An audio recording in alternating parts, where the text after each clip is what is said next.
welcome everybody to BSBA Week 2, Wednesday, April 7th. I'm your president, Colin Flintoft, and we will be hosting a very special guest speaker today, Pam Shriver.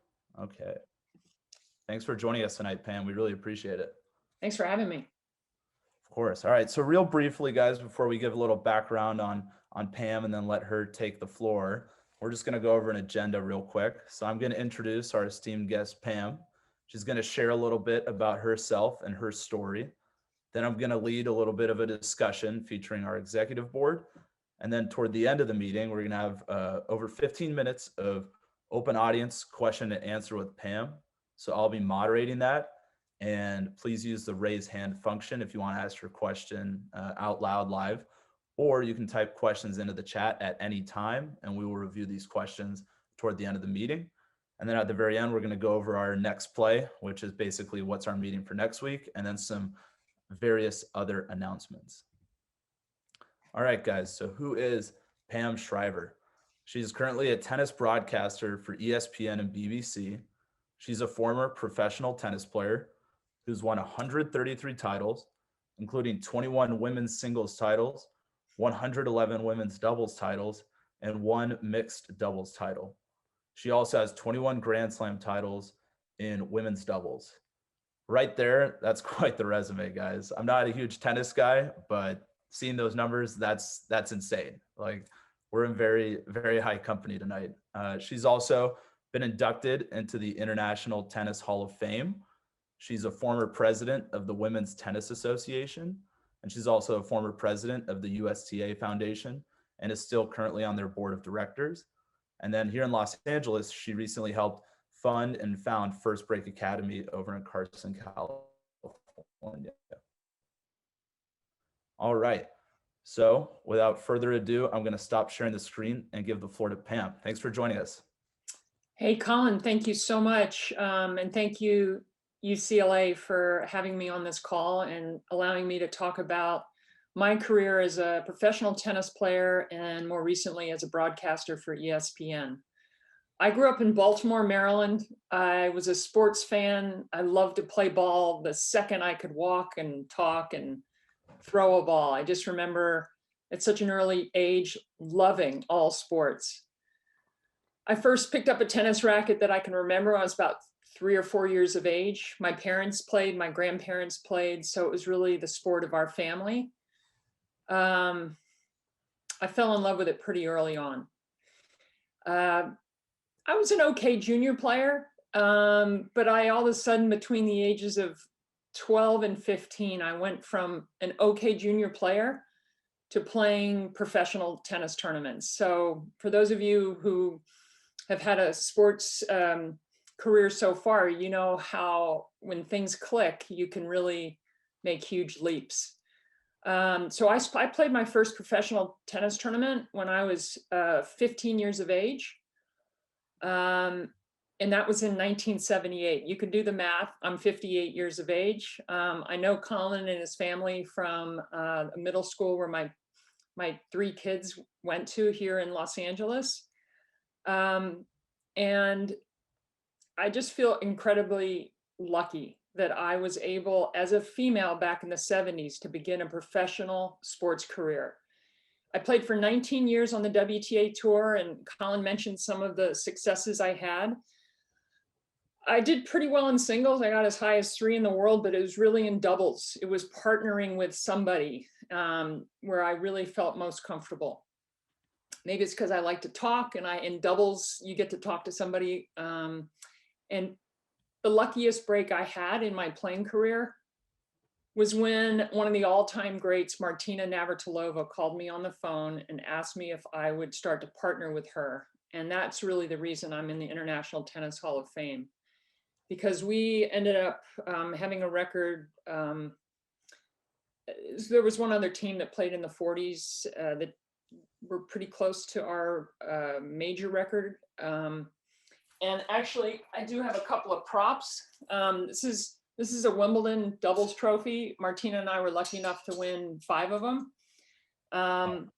And that's kind of like the version of the Masters, which for those of you who love golf, we know that they start tomorrow, the second Masters event in 5 months. So Wimbledon's kind of like tennis's version of Augusta National and the Masters. Also lucky enough to have won some US Open doubles trophies. This one was actually my last major doubles. My last major title was in 1991, which is at least in the 90s. Was some of you guys maybe were, no, you weren't even born in the 90s. My goodness. Anyway, so, oh, you were. So some of the people on the call were, but very, very tail end. Okay. So, you know, a couple of key things happened to me that I think is really important to share with you all, which is during my playing career was when I was first asked by CBS, actually was the first network to ever ask me if I would broadcast a tennis match. I was 19 years of age. It was 3 years after I'd been to the finals of the US Open. And at 16, I'm still the youngest finalist. That means you get from 128 draw to the last two. And I lost in that final, but I think the way I handled myself on my way to that final at 16, within a couple of years, I was asked if I would consider, if I wasn't playing, would I consider doing some broadcasting? And I took advantage of that opportunity. And I think that's something that you guys can learn where you are now is, you know, if you're presented an opportunity to really accept that opportunity, especially if it's something new. I didn't know at the time that it would end up leading to my second career in tennis, which is working for ESPN for the last 31 years. But that was really a smart thing that I didn't know at the time. It was such a good decision. A lot of people would have said, oh, it might interfere with my playing or it might interfere with my training. But I kind of looked at it as a great opportunity, and I gave me a chance to experience a different part of tennis, which was, you know, analyzing a match, something that I've grown very comfortable in doing. So what I do now, besides still love the sport of tennis, is the only company I work for is ESPN. But this year, for example, and it's obviously everything's been affected by the pandemic. There's been a lot less work, but I did work the Australian Open that was played a little bit late this year. It was played in February in Melbourne, but we actually covered it from Bristol, Connecticut, and we had to flip our time clocks. We had to cover, you know, because they're 16 hours ahead of Connecticut time. 19 hours ahead here in Los Angeles. So basically flew to where most of you all probably know, sports folks, that ESPN's based in Bristol, Connecticut. That's where they started in 1979. And we were up all night long calling tennis matches from Melbourne. And that's where Jen Brady, who went to UCLA, that's where she broke through, got to her first major final. She got into the US Open semifinal a few months earlier.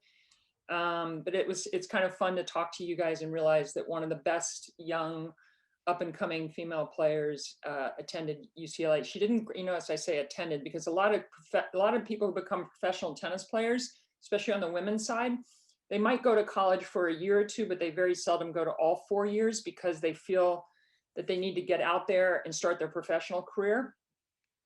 But anyway, so that's kind of my two careers. I really want to have this be as interactive as possible and answer a lot of questions about, you know, my time as a professional tennis player, my time as a broadcaster. I'm also a mom of 3 teenagers. The twins are 15 and my oldest is going to be 17 in July. And for the teenagers, it's been not the time of their life, this pandemic, because I'm sure some of you all have, on the call have also struggled. It's been a time where we've had to really dig deep and have a lot of resiliency, which I think sports really helps us.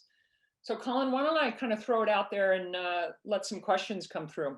Yes, of course. And we appreciate all that. That's some really cool stories you just shared right there. And I guess kind of speaking a little bit on that last point you just brought up about your teenagers and all that, and considering the work you do, how are you able to find that balance between, managing a busy home life with teenagers while also working, say, for example, like you just did that 16-hour time change, like how are you able to manage all that? One day at a time. Um, that's been one of my mantras for probably the last 14 years. If I took in all the things that I am responsible for from the house, I'm a single mom too. So like the house I live in, my 3 kids, trying to keep up with my work with ESPN, my hobby of playing golf, trying to stay fit myself. If I sort of think about it all and try and solve it all, and it's too much. So I just kind of take it one day at a time, and that's been huge. And I also want to bring up who's heard of Billie Jean King on the call? Can you raise your hand? Okay, I just did. So Billie Jean King has been one of the most important figures in tennis, and I'm holding a book that she wrote that's called "Pressure is a Privilege," and it holds true whether you're competing in a sport or you're just managing life. There's a lot of pressure, and we have to kind of flip it and consider that pressure is a privilege. And that Billie Jean King coined that expression.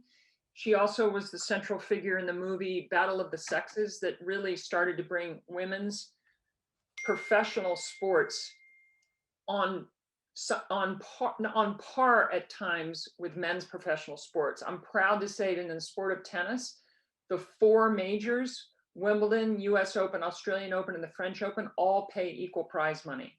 And in the case of the US Open, that's been since 1973. Wow. So I guess speaking a little bit about, how the women's game for tennis has come a long way, like what are, besides maybe the prize money, what are some of the things that they're doing really well at? And maybe what are some areas that they could still improve upon, and how should that be done?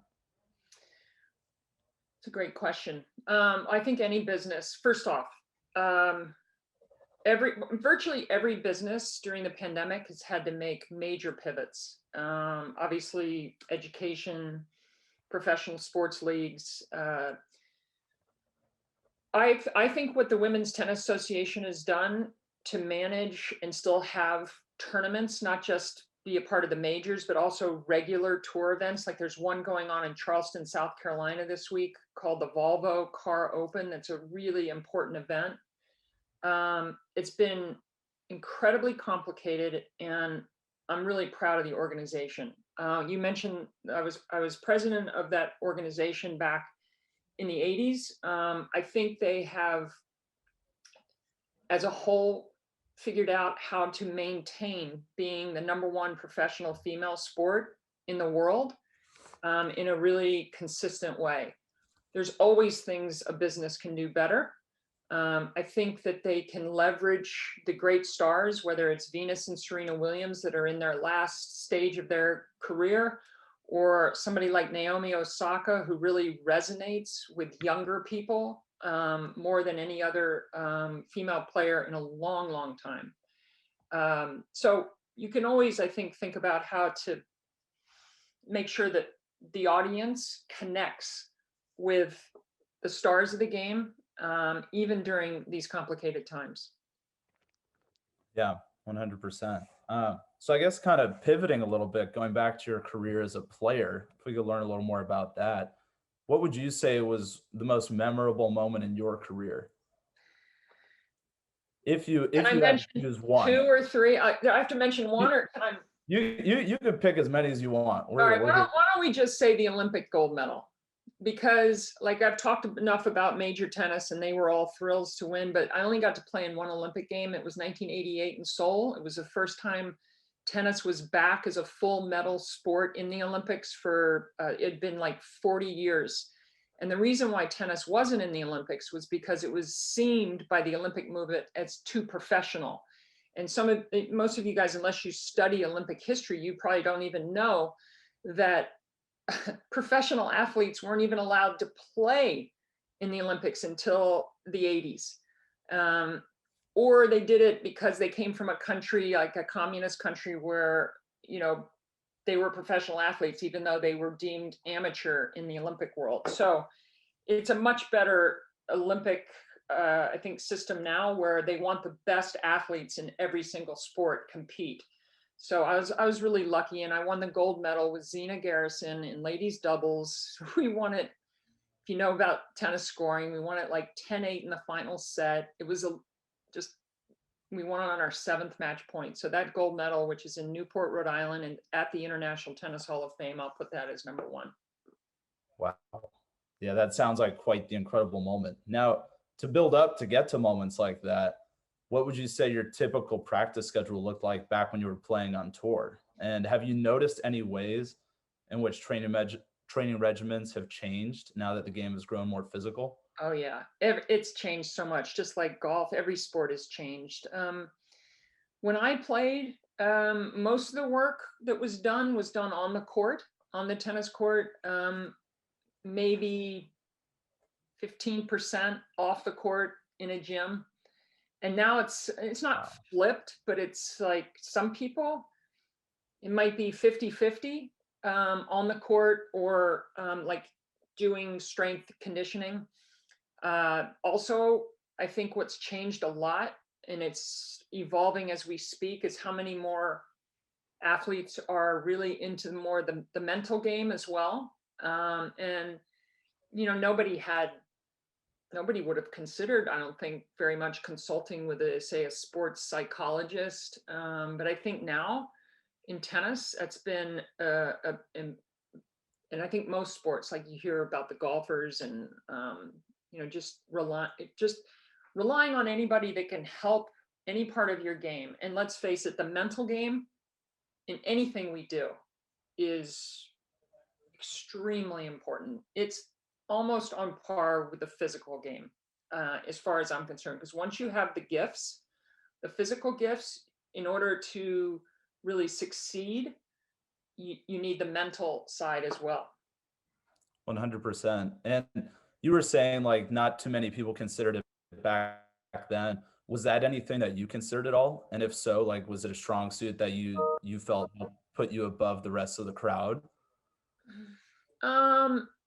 I think, despite the fact that I didn't rely on any like professionals in the area of sports psychology, I think I did fairly well, because I wouldn't have lasted 19 years and had the kind of career that I did. But when I think back to how I've matured as a human through the years, and I hear the athletes now today speak, I can kind of almost hear the moment they start talking the language of, whether it's visualization or how to stay in the moment. There's just certain key words that you go, okay, this person's getting trained and knows how to stay mentally sharp. So it's changed, just like equipment's changed in all sports. So has things like, I think, improving the mental side. Yeah, 100%. And something like, because I play football here, sometimes like whenever we have like a mistake or something in practice, coach always talks about you got to have a quick delete button or something like that, and be able to move on from one mistake and just be immediately in the next moment, be right there, right now. Kind of like you said, just take it one thing at a time and you'll be all right. Yep. Now, in thinking kind of about you and your doubles partner, particularly Martina Navratilova, you guys won 22 you won personally 22 Grand Slam titles, 20 of them with her. And at one point, you guys had a 109 match winning streak. So what would you say was it about your games and personalities that meshed so well that led you to so much success as a duo? Yeah. Well, Martina is a left-hander. I'm a right-hander. And in tennis, that really helps to have one of each. Like if you play outside and it's sunny and it's terrible serving up one end for a right-hander, it might be fine for the lefty. There's a lot of reasons why lefty-righty is good. Our personalities meshed well. We enjoyed each other's sense of humor. I happened to, she was already one of the great singles players when she asked me to partner with her. And, it just so happened the 8 years we played together was also the 8 years I played my best tennis, thankfully. That's why it lasted so long, because Martina is a perfectionist, like most greats, all-time greats. And one of the things I'm proudest of is the fact that I was able to play that long beside her. But what made us great was just the things that make partnerships. There's a chemistry and there's sort of some intangibles that you can't always grab a hold of, but are just there. And we had that. We had each other's back, and we complimented each other very well. I don't mean complimented like, oh, I like your dress, but like we just complimented each other's games really well.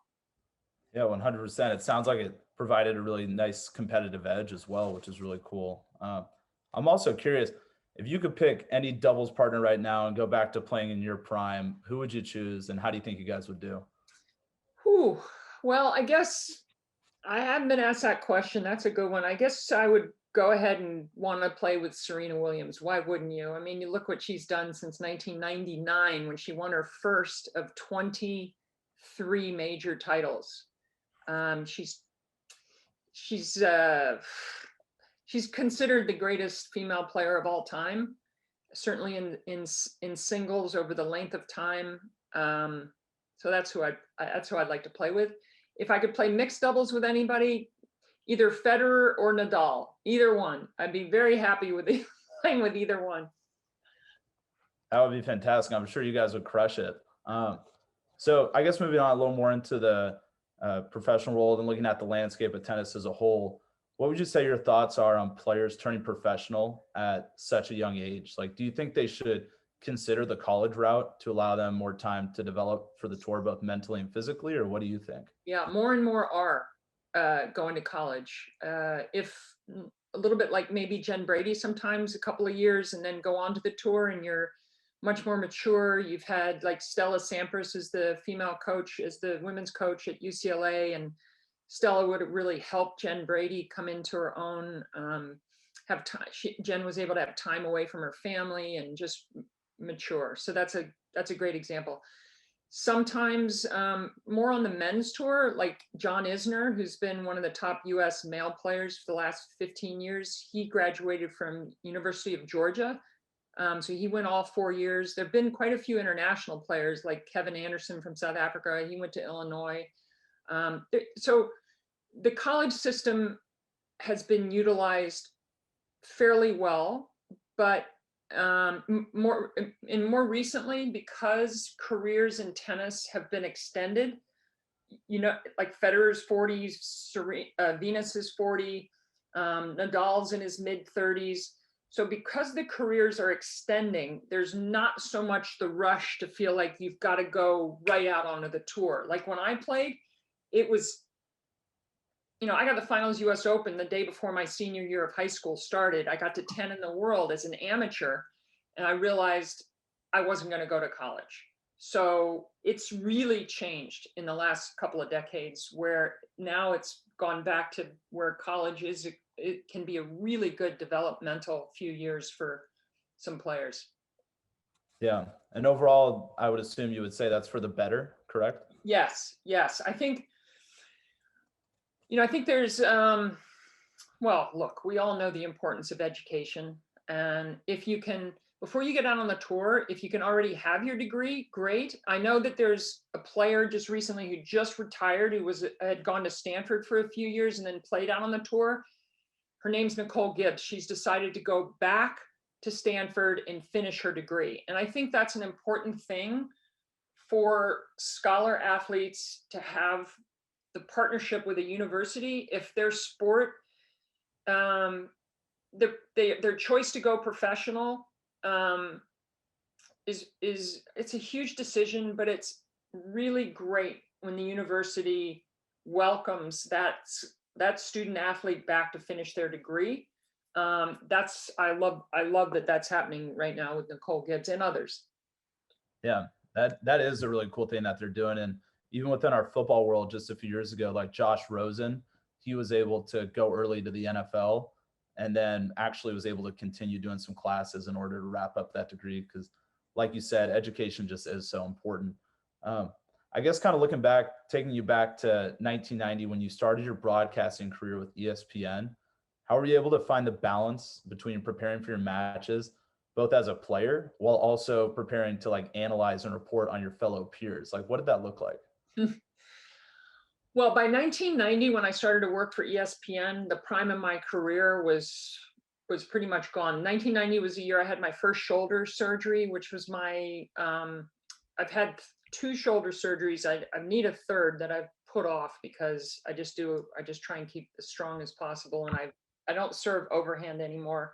But anyway, that shoulder surgery and the rehab gave me the opportunity to work more as a broadcaster during that year. And that started my relationship with ESPN. And I'm the second longest tenured tennis commentator after Cliff Drysdale, who's now around 80 years of age. And he is one of the few ESPN broadcasters that has been with ESPN since the month it opened in September of 1979. And Cliffy's like a legend at ESPN and within the tennis world. So anyway, it's been really fun and amazing that tennis has provided me with both my first career playing professionally and then my second career as a broadcaster. Yeah, I've been lucky. Yeah. So speaking of like lucky and kind of how fun it is to hang around the game, which tournament would you say is the most fun and your favorite to commentate? Well, I can tell you that the US Open that was played 6 months ago, when I chose, because of my kids, we're all starting 3 different schools, I chose to take the remote position where I had like this setup in my office where you should have seen, it was crazy, like all the equipment they sent. But I can tell you it was not that event, because calling the US Open from my office here was difficult. So prior to the pandemic, I'd have to say Wimbledon. It's the tournament that's most special to play. Kind of the traditions. When I was watching a lot of the Golf Channel this week and their preparation for the Masters, and I realized how much the Masters traditions, events that have traditions are special. So like at Wimbledon, some of the traditions are well, it's played on a grass court. It's the only major that's played on a grass court, which sounds I don't know how many people have even seen a grass tennis court. They're not around LA very much. But anyway, so the fact that when you play there, you have to wear all white clothing, that's very different. They don't allow you to wear like this, any kind of Bruin blue would not go over well at Wimbledon. But anyway, and some of the traditions they've stopped. Like you used to, when you walked out on the court when I played, you'd have to turn around, you'd have to, in my case, curtsy. Colin, if you were playing at Wimbledon, you'd have to bow to the royal box, even if there wasn't royalty in there. Wow. So they've done away with some of that tradition, but they've still held on. Anyway, it's Wimbledon. Yeah, that tried and true tradition sounds really cool, and that is kind of wild. You can't rep the Bruin blue. That's a bit of a shame, but I know you can at all the other 3 majors though, no problem. Okay, maybe we can change that, or who knows. But either way, that's really cool stuff. So I guess speaking maybe for some people on this call who I'm sure want to explore getting into sports broadcasting and reporting, what would you say are some key elements to pay attention to or focus on when doing play-by-play booth commentary, sideline reporting, or general analysis in general? Well, I think it's really important to listen, right, to the best in the business. Like, for instance, the way Jim Nantz called the play-by-play action at March Madness. It's really interesting. I know it's kind of a traumatic thing to bring up because it's only been a few days, but when you think about when you have a moment that plays out so unexpected right in front of you, it's really up to the play-by-play person. And so I'm talking about, obviously, the loss UCLA had in the semis to Gonzaga, and the way Jim Nantz quarterbacked that situation in the booth. You have to know when to lay out. Obviously, in this day, it's a different rule because usually there's so much crowd noise that you automatically lay out and you let the crowd take over. So it's sort of like understanding the dynamics of your broadcast partner, what's going on in front of you in the contest, to be able to analyze and pick apart. In your ear, you've got to listen to your producer, who might be telling you, if you're in the play-by-play position, which I work fairly frequently, he might be telling you that there's a promo that you have to read about an upcoming UCLA football game starring Colin, or you might have to be told that you're going to be sending our coverage to a different court with a different two broadcasters. So it's almost like parenting 3 kids. There's just like a lot going on, and you just have to be able to land a few different airplanes in your head all at the same time while communicating in a way that sounds reasonable.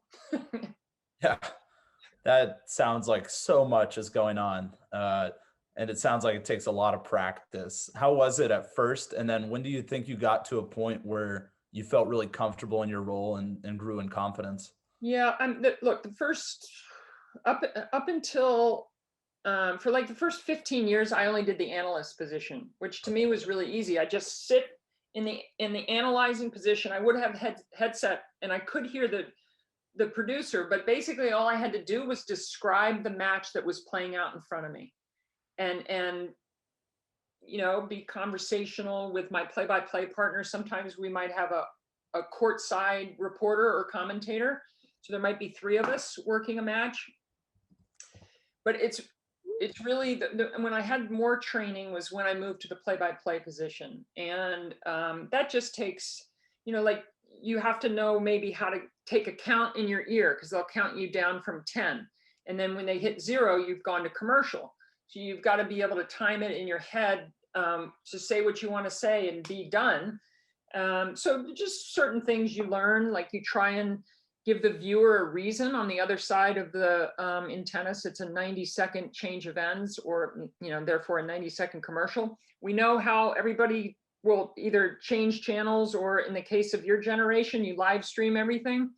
So, it's changed a lot. We are in the middle at ESPN of pivoting from where the over-the-air linear network of ESPN or ESPN2 or ESPNU, it's becoming more and more about ESPN Plus and Disney Plus and the live streaming services. So that's kind of the future of where ESPN and the world's headed. So anyway, I've sort of gone down a tangent, sorry. Hey, that's totally fine. We're all here for it. And I know we got a lot of people on this call, and I'm seeing some really good questions in the chat. So this is going to be my last question, and then I'm going to open it up to the floor for whoever wants to raise their hand. Or if no one does, I can start reading some of the questions from the chat. I really like what you just said as well about give the viewer a reason to stay on your channel. Like, that is so important, because like you just said, in this day and age, attention spans are pretty short. You got to do something to keep them hooked. And I'd say, like you mentioned, Jim Nance, like from March Madness, I never wanted to flip the channel. Now, listen, it's easy when you're watching the Bruins and all that, but he certainly made it even easier, that's for sure. So my last question would just be, if you could give one or maybe a couple just pieces of advice to anyone who wants to crack into, say, the sports broadcasting or media industry, what would it be? Well, find what makes you distinctive is always a good thing. Be able to tell your story. We all have the ability now with our social media platforms to put out content now. I don't care, even if you have 10 followers, it doesn't matter. You still can put out content.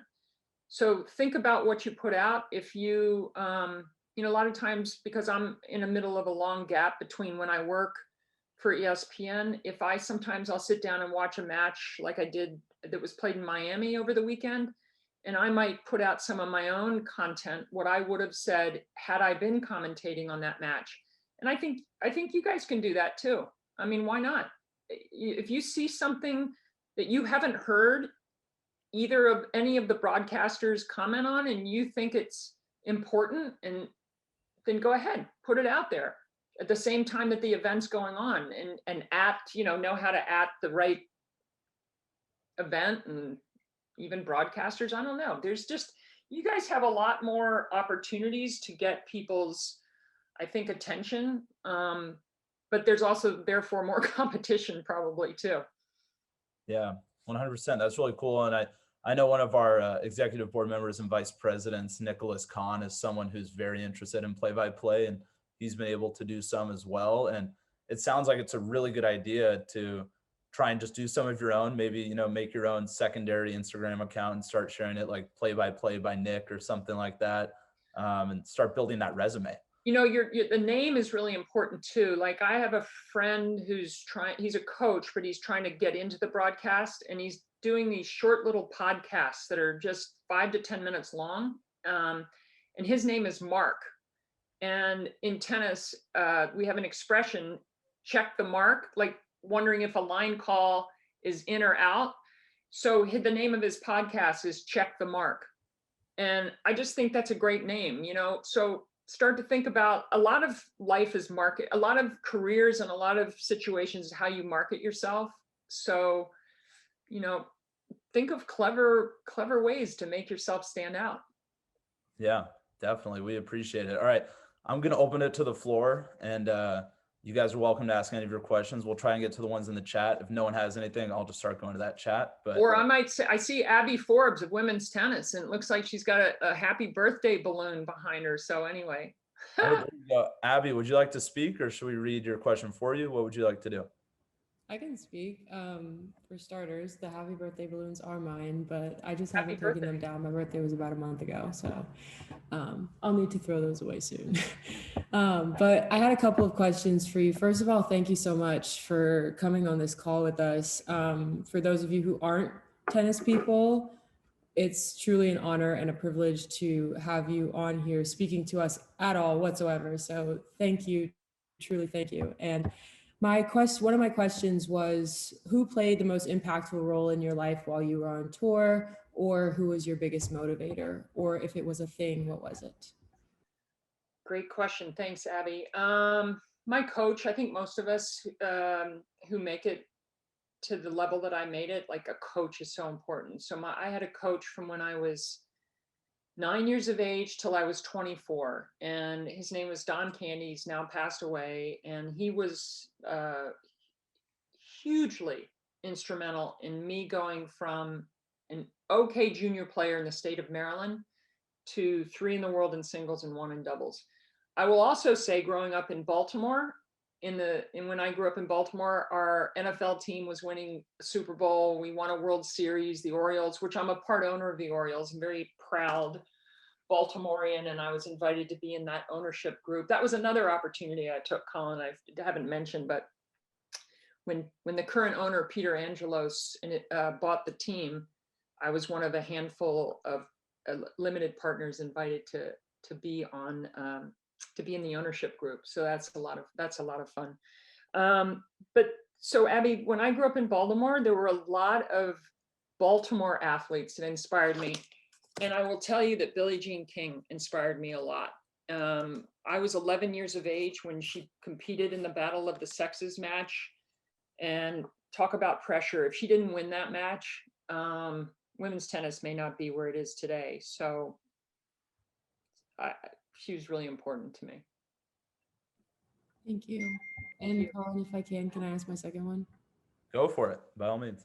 Okay. My second one was, you were talking about broadcasting earlier and the quick switches that you have to make sometimes other stories about other matches will come up and you'll have to switch gears, land planes pretty quickly. So my question to you is, did you have to do any sort of training before broadcasting, or did you go straight into it? Was there anybody who trained you in the early stages of commentating, or did you just have to adapt on your own?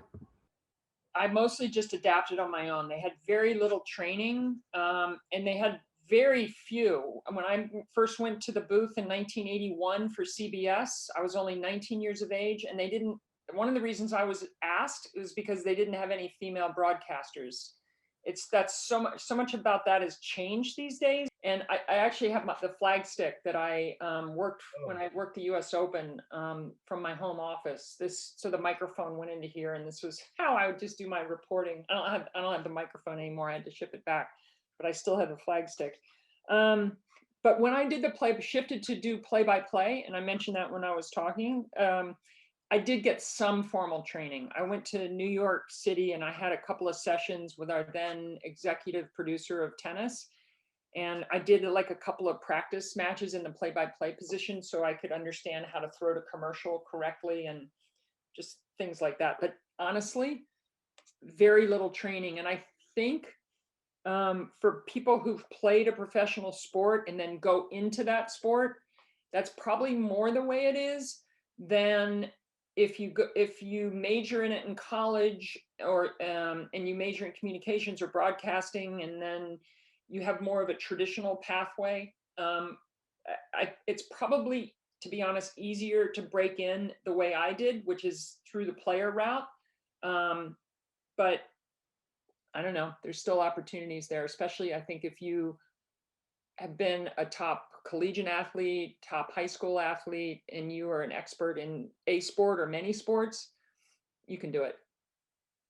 Thanks so much. Thank you. I have a question. So I'm the Nick that you're talking about with play by play.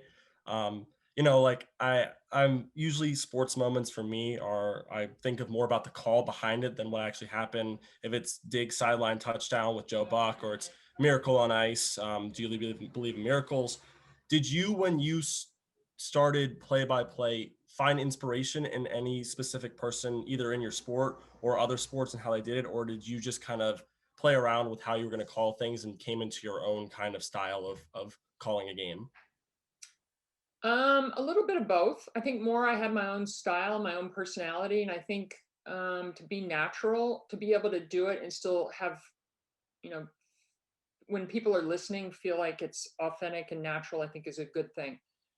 But I mentioned Baltimore, and when I was growing up, I can't even tell you how many Oriole games, or then it was not the Ravens, it was the Baltimore Colts, then they moved to Indianapolis, and then we got the Cleveland Browns. Anyway, it's a long story. But I listened a ton. I didn't know it was gonna help me, but I think when I think back, it really did.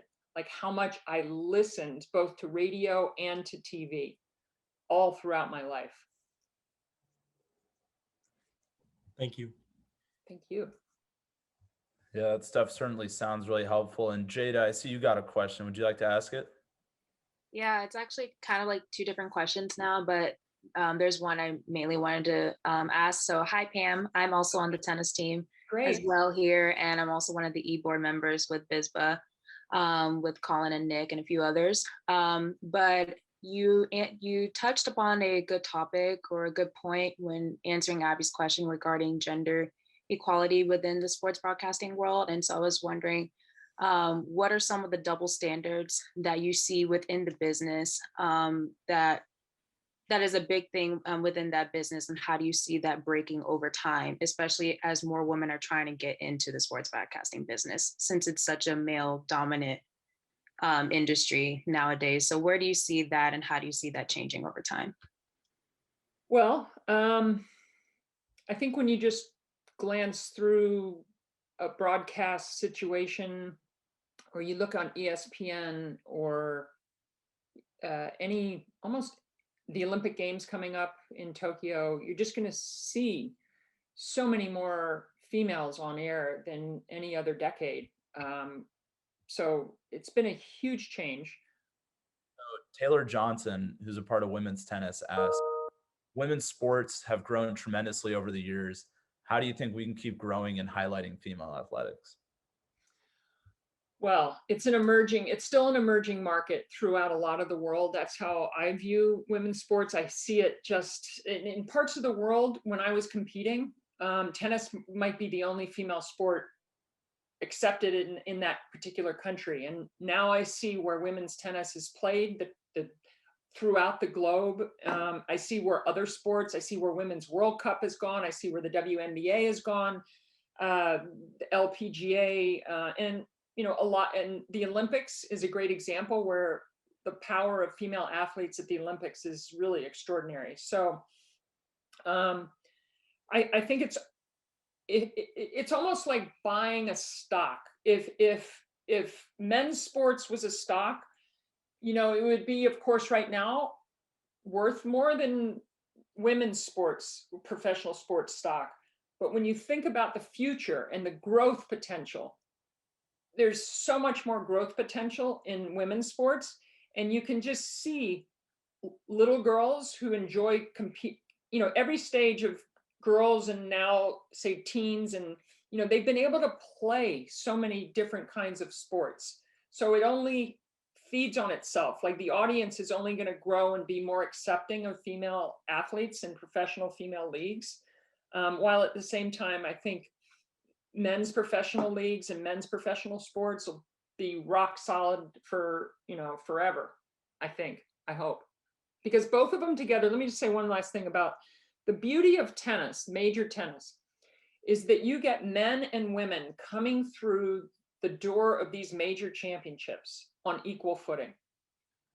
Playing Wimbledon, playing the US Open, the French Open, the Australian Open, they get paid the same. It's the same title. Okay, you can say, well, men play 3 out of 5 sets, women play 2 out of 3. Okay, some women's matches still last longer than men's matches. Doesn't matter. I don't think it's more about the entertainment value, but that's really a special thing. And I think hopefully in the future, more sports will be able to say the same thing.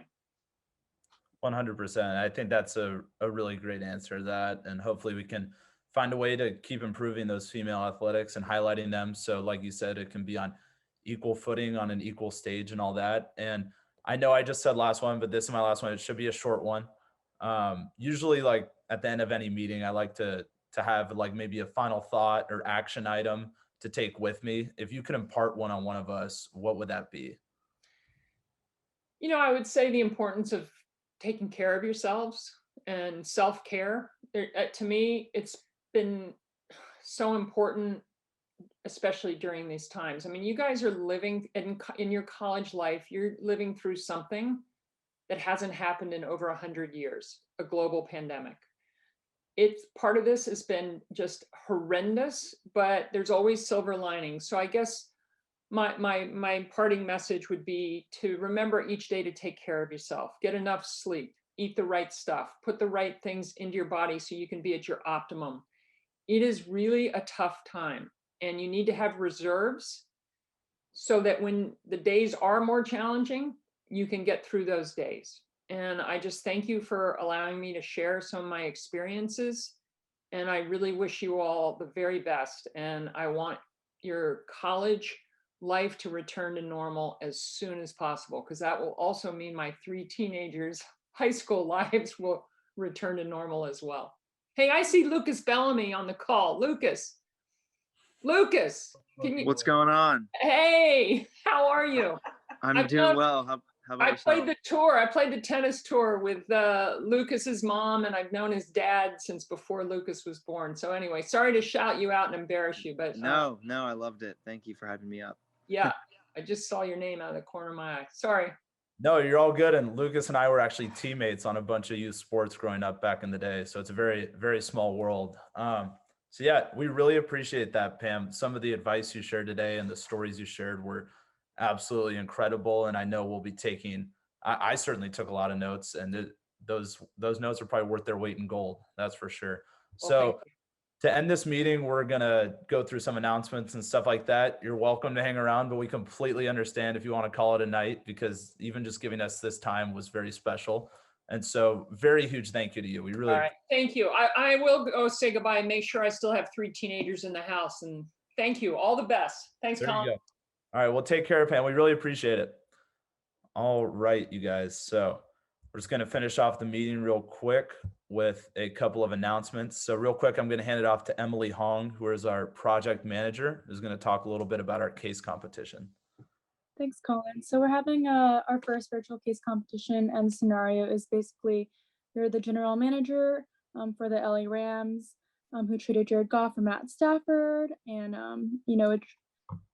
the tracing the found a major change in the franchise and sparked much debate, and also resulted in financial implications regarding the Rams salary cap. So your task is number 1, explain why it was a good decision to trade Jared Goff, and number 2, regardless of your personal opinion, propose an alternative trade that would have been better than the ones that the Rams made. So just an important key deadline to register is Tuesday of week 3, and the winner and runner-up will also have prizes. And the registration form can be found in our Instagram bio. Thanks, guys. Yes, of course. And it's also under the opportunities tab now on our website, uclabsba.com. And then real quick, we are going to have a couple of open positions on our executive board, guys, as people graduate this spring. So we're looking for another social media coordinator, a video editor to cut up these videos like this. We're looking for 1 to 2 journalists and 1 to 3 event coordinators to help put on great events like this. Those applications close this Saturday, April 9th at basically midnight. All right. So for more information on that, go to the website I just listed out and go to the opportunities tab. And, we'd love to have you join us. So go check that out for sure. And then this real quick, I'm going to hand it off to Nick Kahn, our Vice President of Business Administration, to talk about our fundraiser. Yeah, so we're doing a virtual fundraiser on Instagram, basically posting this graphic and getting people to donate. I've gotten a lot of people to donate already. And basically we need this to hold other events as we go in person. Hopefully we'll be able to do more events with bringing in food, other things, and bringing in great speakers, but we need the funding. And this is just one way that you can directly help the club. And if you do want to donate and you're not trying to fundraise, but you just want to donate, you can Venmo our Venmo at Bruins SBA, and that will be greatly appreciated. And then Nick, also, if you want to chat about the t-shirts real quick. Yeah, we have t-shirts with basically white t-shirts with our logo. They're really cool. I love wearing mine. They're $15. Also another way to help the club and rock the merch. And link is also on the website. And definitely recommend getting one because they're a hot commodity. Definitely. We appreciate it, Nick. All right, guys. So real quick, we're just going to remind you of our attendance policy for our members. So we do have a point system that we keep track of. And if possible, if we could send that form for attendance in the chat again real quick for those people who might have missed. So attendance is worth 2 points, guys. Reposts are worth 1 point. Reaching out to a board member to meet with us for just building your network, creating a connection, informational interview, whatever you want to call it, that's worth 2 points. If you can help with outreach to create an event or bring in a speaker or any sort of opportunity, that's also worth 10 points. And these are things we keep track of, guys, because especially as we go back to in-person for next fall, we're going to have more field trips and stuff like that, where how many points you have will affect who can attend or not, because obviously we can't take everyone with us. All right, real quick, looking at our next play. All right, what are we doing next Wednesday night? So for next Wednesday night, we'll be having Caroline Morgan speak with us on Wednesday, April 14th at 6 p.m. She is currently the Vice President of Digital Strategy for the LA Dodgers. She's also a UCLA alum with a Bachelor of Arts in Political Science, which is exactly the same thing I'm studying right now. She also spent 8 years in theatrical marketing with Lionsgate, in which she oversaw their digital strategy team. And while in college at UCLA, she interned for a startup called Carrot Stick, Incorporation, where she developed ad campaigns and did demographic analysis. So we very much look forward to hosting Caroline and hope to see you guys back here next week. So once again, guys, thank you all for attending, and make sure to follow our socials to stay up to date for future events. All right, you can find that at UCLA BSBA. All right. So we appreciate you all coming tonight. Hope you enjoyed it, and have a great rest of your week too.